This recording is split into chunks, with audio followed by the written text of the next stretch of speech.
ఒకరిని తగ్గించును అంటాడు. చూడండి, తూర్పు నుండి పడమటి వరకు, తూర్పు నుండి అయినను పడమటి నుండి అయినను అరణ్యపు దిక్కు నుండి అయినను హెచ్చు కలగదు అంటాడు. తూర్పు పడమర అంటే అర్థం ఏంటో తెలుసా? సూర్యోదయం మొదలుకొని సూర్యాస్తమయం వరకు నువ్వు ఎంత కష్టపడినా నీ కష్టం నిన్ను హెచ్చించదు. అలాగని కష్టపడొద్దు అని కాదు. దేవుడు లేకుండా నువ్వు ఎంత కష్టపడినా నీ కష్టము నిన్ను హెచ్చించదు. తూర్పు నుండి అయినను పడమట నుండి అయినను హెచ్చు కలగదు. అంటే సూర్యోదయం నుండి సూర్యాస్తమయం వరకు నువ్వు కష్టపడినా నీ కష్టం నిన్ను హెచ్చించలేదు. తర్వాత అంటాడు అరణ్యపు దిక్కు నుండి అయినను. అరణ్యపు దిక్కు అంటే దక్షిణ దిక్కు. దక్షిణ దిక్కు బైబిల్లో కొన్ని చోట్ల జ్ఞాపకం చేస్తాను. దక్షిణ దిక్కు కొన్ని చోట్ల దయ్యపు కార్యాలకు గుర్తుగా ఉంది. కొన్నిసార్లు హెచ్చు కలగటానికి కొంతమంది రంగురాళ్ళు ధరిస్తారు. ఆ రంగురాళ్ళలో కొన్ని రకాల పరిస్థితులు కలిగిన వాటిని ధరిస్తాడు. గమనించండి, ఈ దయ్యపు కార్యక్రమాల ద్వారా ఒక వ్యక్తి హెచ్చు కలగదు. తూర్పు నుండి కలగదు, పడమటి నుండి కలగదు, దక్షిణము నుండి కలగదు. ఒక దిక్కు వదిలేశాడు. అంటే ఏ దిక్కు మిగిలిపోయింది? ఉత్తర దిక్కు మిగిలిపోయింది. ఏ వ్యక్తికైనా హెచ్చు కలిగేది ఉత్తర దిక్కు నుండి. అంటే ఉత్తర దిక్కు నుండి హెచ్చు కలుగుతుందంటే ఐలారా వినండి, హైందవ సహోదరులంతా తూర్పు తిరిగి దండం పెట్టుకుంటారు. ఓహో, ఇక రేపటి నుండి మనం అందరం దక్షిణ దిక్కు తిరిగి వందనం పెట్టాలేమో, దండాలు పెట్టాలేమో అని అనుకునేరు గాక. ఉత్తర దిక్కు దేవుడున్న దిక్కు.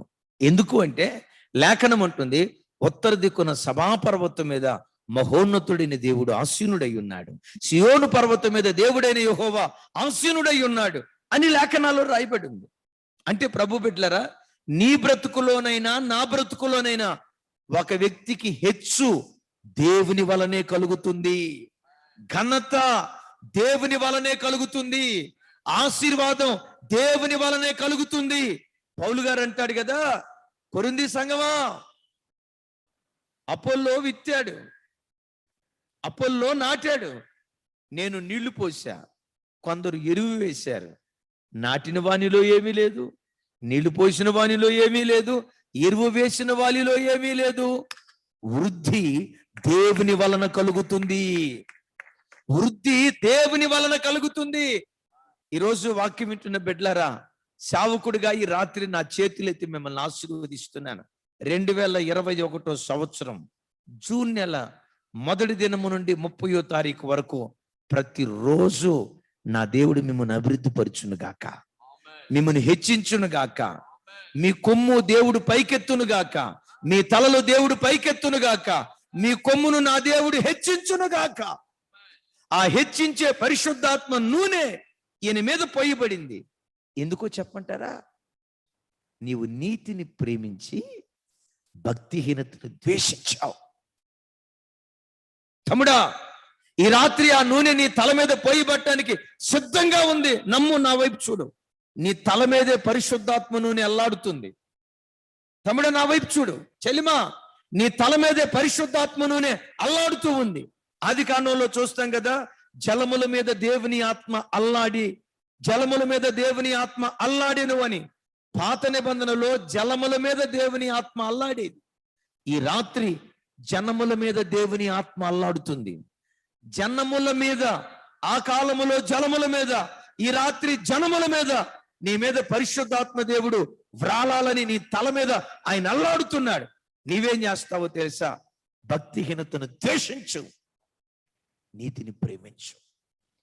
తమ్ముడా, ఈ రాత్రి వరకు నువ్వు ఎట్లా బ్రతికినా ఇప్పటి నుంచి ఒక తీర్మానం చేసుకో.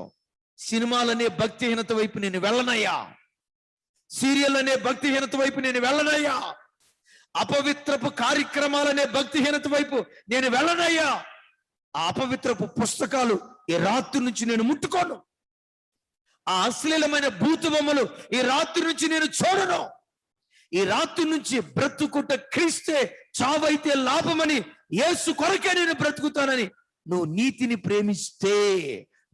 ప్రేమిస్తే ఆనంద తైలముతో దేవుడు నిన్ను అభిషేకించి సహోదరులందరికంటే హెచ్చుగా నా దేవుడి రాత్రి నిన్ను అభిషేకించును గాక. మే నెలంతా ఏడ్చేవేమో, రాగల జూన్ నెల బ్రతుకంతా ఆనందంగా గడిపే దినాలు దేవుడు నిశ్చయంగా అనుగ్రహించును గాక. నిజమే, మే నెలంతా బిక్కుబిక్కుమంటూ బ్రతికేం కదా.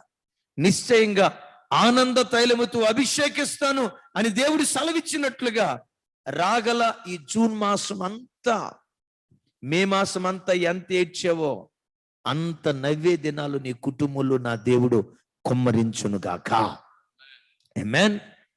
చివరి మాట, రేపు ప్రభు చిత్తమైతే గురుపోతును గూర్చి ఎన్నడూ వినని ఒక లోతైన సంగతి ప్రభు చిత్తమైతే రేపు కానీ ఎల్లుండి కానీ గురుపోతు నూనెతో అభిషేకించబడిన ఓ చక్కటి మాట గురుపోతును గూర్చి నేను చెప్తాను.